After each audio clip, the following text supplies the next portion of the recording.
En 1923 dans le Tennessee, Raph et Danny jouent avec un vieux biplan cassé en faisant semblant d'être des soldats de la Première Guerre mondiale. Ils regardent aussi le père de Raph piloter son avion au-dessus de la ferme. Après l'atterrissage, les enfants se glissent dans l'avion pour continuer à jouer, mais l'activent par accident. Pris de panique, ils voient l'avion avancer sans contrôle pendant plusieurs minutes, mais heureusement ils parviennent à l'arrêter au milieu du champ. En revenant, le père de Danny l'attrape furieusement et le frappe pour avoir traîné avec Raph, le traitant de garçon stupide qui ne sait pas lire. Raph saisit une vieille hélice et le frappe en l'appelant sale allemand. Le père de Danny explique qu'il a combattu les Allemands pendant la guerre et espère que personne ne verra jamais les choses qu'il a vues. Puis il s'en va, et Danny dit à Raph qu'il est son meilleur ami avant de rejoindre son père. En 1941, la Seconde Guerre mondiale bat son plein. Danny et Raph sont lieutenants dans l'aviation et aiment toujours montrer leur talent de pilote. Leurs coéquipiers sont impressionnés, mais le major Dittle est agacé. Un après-midi, Doolittle annonce à Raph qu'il a été accepté dans l'escadron des Aigles en Grande-Bretagne, et qu'il doit choisir entre rester dans l'aviation américaine ou partir à Londres. Quand Raph demande conseil, Dittle dit qu'il choisirait Londres. Plus tard, Raph raconte à Danny que c'est Dittle qui l'a envoyé à Londres au lieu d'admettre que c'était son propre choix, mais Danny est tout de même contrarié. Il a toujours voulu se battre à ses côtés et ne fait confiance à personne d'autre pour le protéger. Dans un train pour New York, Evelyn et ses amis discutent de leur vie d'infirmière militaire. Evelyn raconte qu'elle a eu une romance avec Raph il y a 4 semaines, décrivant ces jours comme les plus romantiques de sa vie. Elle l'avait rencontré lors de l'examen de la vue, où il s'était avéré qu'il lisait mal. Raph était dyslexique, mais il voyait parfaitement tout le reste, alors Evelyn l'avait fait passer quand même. Plus tard, lorsqu'elle lui fit une piqûre, ils se rapprochèrent en parlant de leur père vétéran, tandis que Raph ne cessait de flirter. Soudain, il se sentit mal et Evelyn comprit qu'il avait apporté le dossier d'un autre soldat juste pour la revoir. Comme il avait déjà eu l'injection, la recevoir à nouveau le fit s'évanouir et il se cogna le nez en tombant. Le soir, Raph attendit Evelyn devant l'hôpital avec du champagne. Son nez le faisait toujours souffrir, alors elle en prit soin et ils finirent par s'embrasser. Quand le train arrive à la gare, Raph attend Evelyn avec un petit oiseau en origami. Il a amené quelques camarades et les présente aux infirmières pour qu'ils sortent tous ensemble au club. Les soldats essaient tant bien que mal de flirter, mais sans grand succès. Pendant que les autres sont distraits, Raph et Evelyn s'éclipsent vers le port et prennent un bateau de police pour rejoindre un luxueux paquebot tout proche. Ils s'embrassent sur la plateforme qui les monte, mais en touchant accidentellement la manette, la plateforme chute brusquement dans l'eau. Heureusement, ils réussissent à se tenir. De retour à l'hôtel, Raph lui dit qu'il part à Londres et avoue s'être porté volontaire. Il lui promet de revenir et lui demande de ne pas venir à la gare, car ce serait trop douloureux. Evelyn lui donne son foulard comme cadeau d'adieu. Le lendemain, Danny accompagne Raph au départ. Evelyn se présente quand même, mais en retard, et Raph ne l'aperçoit que depuis la fenêtre du train. La guerre continue, et la Royal Air Force a beaucoup de mal à garder le contrôle du ciel. Raph est affecté à un avion criblé de balles et taché de sang par son précédent pilote, qui n'est mort qu'après l'atterrissage. Aux États-Unis, le président explique à son équipe qu'il faut aider davantage l'Europe pour vaincre les nazis. En réponse, le Japon planifie de détruire la flotte américaine du Pacifique à Pearl Harbor. L'équipe d'infirmières d'Evelyn et l'escadron de Danny sont envoyés à Pearl Harbor, où les pilotes décorent leurs avions de dessins humoristiques. Au fil des semaines, Evelyn et Raph s'assurent toujours de s'écrire pour se donner des nouvelles. Raph explique qu'il est difficile de se faire des amis car des hommes meurent chaque jour au combat. Il est au moins fier de bien diriger son équipe et de n'avoir perdu aucune bataille. Les États-Unis continuent d'envoyer des flottes dans l'Atlantique et l'amiral n'est pas content de ces tactiques étranges. Le Japon prend secrètement des photos pour suivre leur position et prépare des torpilles pour une grande attaque. Un jour, la base de Londres active sa sirène et l'équipe de Raph se précipite vers ses avions pour un nouveau combat. Leur coordination est impeccable et en quelques minutes, ils abattent plusieurs avions ennemis. Malheureusement, un adversaire surprend l'avion de Raph par derrière et réussit à le toucher, provoquant une fuite d'huile. Alors que le feu démarre, Raph ne voit plus rien et ne peut pas sortir car la verrière est bloquée. Il tire dans le verre pour le briser, mais avant de pouvoir s'échapper, l'avion est de nouveau touché et s'écrase rapidement en mer. Pendant ce temps, Danny assiste à un match de boxe sur un des nouveaux navires de la marine et parie même de l'argent sur le résultat. Tous les soldats acclament leur favori et Danny se réjouit de la victoire de son boxeur. Cependant, la fête est interrompue quand il reçoit une terrible nouvelle. Quelques minutes plus tard, Danny rend visite à Evelyn pour lui annoncer que Raph est mort au combat. Ils discutent de la solitude qu'ils ressentent sans lui et Danny apprend que son ami s'était en réalité porté volontaire. L'ancienne équipe de Raph et les infirmières se rassemblent pour boire en sa mémoire et lui dire un dernier adieu. Quelques jours plus tard, Evelyn est anéantie en recevant les dernières lettres que Raph lui avait envoyées. Le Japon continue de préparer sa grande attaque et tente d'envoyer de faux messages à ses troupes, sachant que les États-Unis les espionnent. Cependant, l'équipe du renseignement américain comprend que quelque chose se prépare. 3 mois plus tard, Danny et Evelyn passent encore du temps ensemble, trouvant du réconfort dans leur chagrin partagé. Evelyn oublie son mouchoir au restaurant, alors Danny se rend à la maison des infirmières pour le lui rapporter. Ils conviennent de se voir plus souvent, même si Evelyn reste hésitante. Le lendemain, les autres infirmières la taquinent et l'assurent qu'il est normal d'aller de l'avant. Chez elle, Evelyn range les lettres et l'oiseau en origami, leur adressant un dernier adieu. À Washington, ils découvrent que la flotte japonaise a disparu et que leurs avions ne parviennent pas à la localiser, ce qui est extrêmement suspect. À Pearl Harbor, Danny est devenu un excellent chef d'équipe. Evelyn vient lui rendre visite et Danny avoue à ses amis qu'il se sent coupable d'être tombé amoureux de la compagne de son meilleur ami, mais eux l'encouragent à continuer. Danny emmène alors Evelyn en vol pour admirer ensemble le coucher du soleil dans le ciel. À leur retour, ils se cachent dans le hangar à parachute et deviennent intimes. Le lendemain matin, Evelyn exprime des doutes sur ce qu'ils ont fait, mais Danny la rassure en disant que tout va bien et ils décident de commencer une relation. Au fil des jours, Danny et Evelyn sont très heureux dans leur nouvelle histoire. Le Japon et les États-Unis continuent de s'espionner mutuellement et doivent souvent deviner ce que signifie réellement leur renseignement. Les flottes et les avions bougent chaque jour des deux côtés pour maintenir l'ennemi en alerte. Une nuit, Evelyn travaille à l'hôpital et, en levant les yeux, elle est choquée de voir Raph. Au même moment, Danny reçoit une lettre de Raph lui expliquant ce qui s'est passé. Raph a survécu au crash et, en pensant à Evelyn, il a trouvé la force de sortir de l'avion et de nager jusqu'à la surface. Un bateau de pêche français l'a recueilli et il est resté en France pour se rétablir. En pleurs, Evelyn essaie d'embrasser Raph mais se ravise, se sentant coupable. À cet instant, Danny les surprend et Raph s'éloigne en comprenant ce qui se passe. Par la suite, Raph va au bar retrouver ses coéquipiers et partager son expérience. Quand Danny arrive, Raph lève un toast moqueur en son nom. Une dispute éclate, Danny lui rappelant qu'il le croyait mort, mais Raph pense toujours que son ami l'a trahi et le frappe soudainement. Les autres soldats tentent de les séparer sans succès, et les deux continuent de se battre, détruisant tout dans le bar. Bientôt, la police arrive et tout le monde s'enfuit.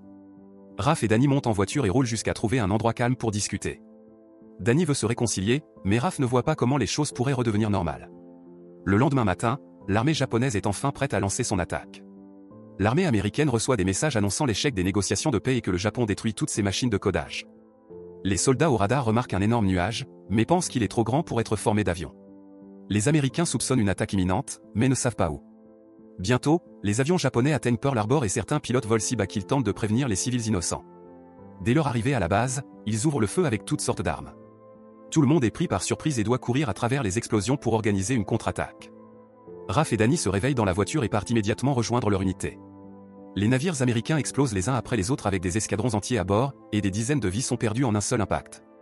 Ceux qui survivent aux torpilles sont ensuite abattus par une pluie de balles qui s'assure de ne laisser aucun navire opérationnel. À la maison des infirmières, Evelyn voit l'attaque et dit à ses amis de courir à l'hôpital. En fuyant dans les rues, beaucoup d'entre elles sont également tuées. Les avions japonais ouvrent le feu sur les bâtiments, s'assurant de tuer les soldats encore alités. Les corps s'accumulent partout dans le port, et les hommes sont dévastés de voir leurs camarades mourir dans leurs bras. Les survivants sur les quelques navires encore debout ouvrent le feu avec l'armement du bord et parviennent à abattre un ou deux avions, mais ils restent nettement désavantagés. Les soldats américains qui courent vers leurs avions sont eux aussi sous un tir nourri, et la plupart n'y parviennent même pas. Quelques soldats tentent de tirer avec n'importe quelle arme à feu qu'ils trouvent et montent même sur les toits pour mieux viser, mais ils sont rapidement abattus. Bientôt, les avions explosent également, provoquant de nouvelles détonations qui augmentent encore le nombre de morts. Danny et Raph sautent de la voiture et font de leur mieux pour se faufiler entre les explosions et les balles, espérant trouver un avion fonctionnel pour riposter. À l'hôpital, les infirmières et les médecins doivent éloigner les patients des fenêtres car le bâtiment est lui aussi attaqué. Ils se couvrent de matelas pour protéger leur corps des débris qui tombent alors que les murs de l'hôpital s'effondrent. Après avoir beaucoup couru, Raph et Danny parviennent à entrer dans un bâtiment et passent un appel téléphonique pour demander des renforts. Le bâtiment voisin explose ensuite, endommageant toutes les lignes, et le duo est forcé de continuer sa fuite. Danny guide Raph et un groupe de soldats jusqu'à sa voiture, expliquant qu'il y a une petite piste mécanique à proximité qui n'a pas encore été touchée. Quelques avions les poursuivent en tirant, mais les hommes se baissent et réussissent à esquiver les balles, bien que la voiture soit endommagée. Sur le rivage, les navires continuent de couler et des soldats tombent dans la mort. Ceux qui tentent de nager sont abattus par les avions. Certains essaient de se cacher sous les navires coulés, tandis que d'autres sont coincés sous leur poids et se noient lentement. À l'hôpital, infirmières et médecins doivent utiliser d'autres pièces, comme la cuisine, pour soigner les patients. C'est un chaos total et les soins en souffrent. Pendant ce temps, le groupe en voiture atteint la dernière base encore debout et saisit toutes les armes qu'ils trouvent. Ils sont désespérés de tirer, mais Raph les oblige à attendre pour ne pas révéler leur position. Les avions japonais passent sans rien remarquer, et Raph fait signe au groupe d'ouvrir le feu quand l'ennemi regarde ailleurs. Le Japon riposte aussitôt, tuant plusieurs soldats. Danny est bouleversé en voyant un ami mourir et Raph doit le tirer hors de danger. Lorsqu'une ouverture se présente, le groupe court pour monter dans les avions restants. Bien que le Japon réagisse rapidement et en fasse exploser quelques-uns, Danny et Raph réussissent à décoller ensemble sur les deux derniers, décidant de coopérer comme autrefois. Ils atteignent la piste juste avant que l'ennemi ne fasse exploser le hangar. Utilisant leur vieille tactique et une parfaite coordination, le duo survole la base, abattant autant d'avions japonais que possible. Les hommes au sol apportent un tir de soutien, descendant les avions qui tentent de fuir. Puis le duo atteint le port où leur travail d'équipe leur permet d'abattre encore plusieurs avions japonais. Comme ils n'ont plus l'effet de surprise, l'ennemi est contraint de battre en retraite. À l'hôpital, ils n'ont pas assez de personnel ni de ressources pour sauver tout le monde. Evelyn reçoit donc l'ordre de trier les patients entre ceux qui peuvent être sauvés et ceux qui sont perdus. Des civils commencent aussi à arriver, et les infirmières sont bouleversées de voir le corps de l'une des leurs. Bientôt, le reste des troupes part en bateau pour fouiller les eaux et secourir des survivants, mais ils trouvent surtout des corps. Raph et Danny s'arrêtent à l'hôpital pour donner leur sang, rendant la situation gênante en présence d'Evelyn. Puis ils rejoignent l'équipe de secours qui tente de déplacer un navire retourné afin de sauver les quelques soldats coincés à l'intérieur. Malheureusement, les outils ne permettent pas d'ouvrir une brèche assez vite et les derniers hommes meurent. Le lendemain, le président des États-Unis parle de l'incident lors d'une conférence et déclare officiellement l'état de guerre contre le Japon. Ses conseillers sont inquiets de ses projets, mais le président se lève de son fauteuil roulant pour prouver qu'ils peuvent tout accomplir. Après une cérémonie dédiée à tous les soldats tombés, Evelyn parle en privé avec Raph et apprend que lui et Danny travailleront avec le major Doolittle sur une mission secrète.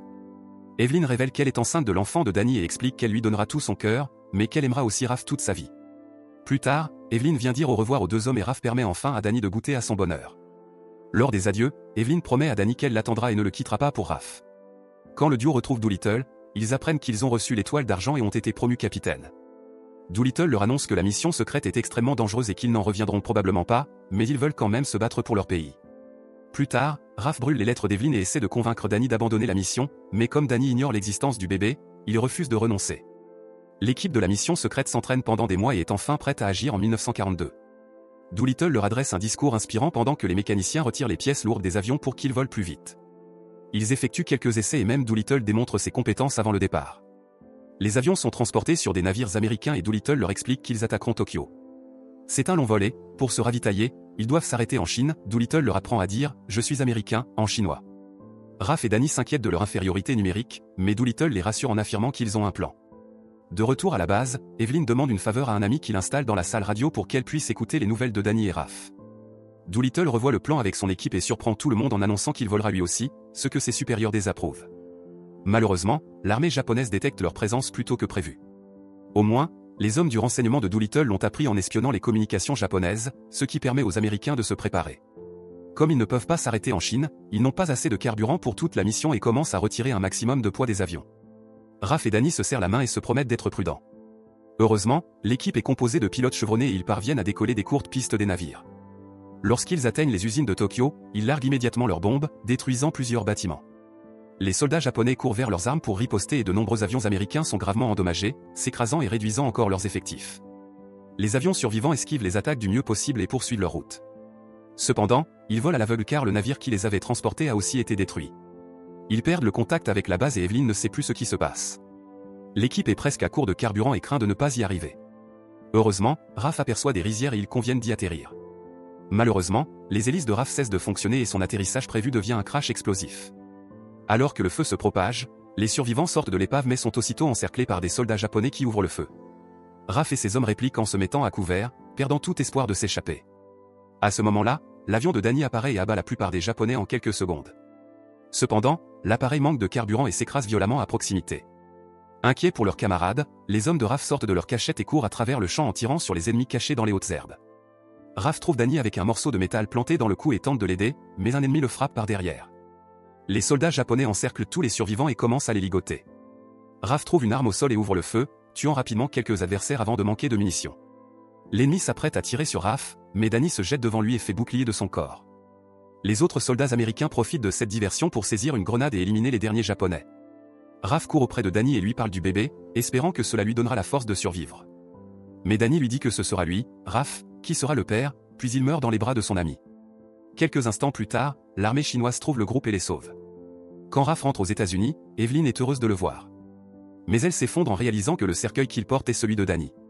Tous les survivants de la bataille de Pearl Harbor, y compris les infirmières et les médecins, reçoivent des médailles pour leur bravoure et deviennent l'inspiration qui aide les États-Unis à gagner la guerre. Finalement, Evelyn donne naissance à son enfant et l'appelle Danny. Raph devient son père et l'emmène voler pour honorer la mémoire de Danny.